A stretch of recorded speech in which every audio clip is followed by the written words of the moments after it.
Hello, in this video we are going to see how we can get tags of a web element.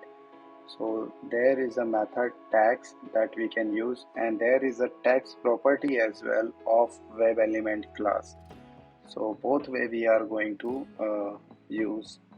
Uh, so let's see, this is the way tags property. So page dot find element, then call the text property, and sorter nRoBo method can call the page object method text and pass it locator of web element. So let's run the test. Test started running. Browser instance one up, opening the URL and getting the tags of A/B test link, and here we can see A/B test is the link, tags of a A/B test link. So let's see,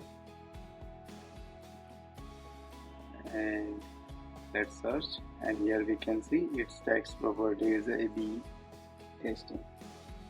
So that's it. Thank you.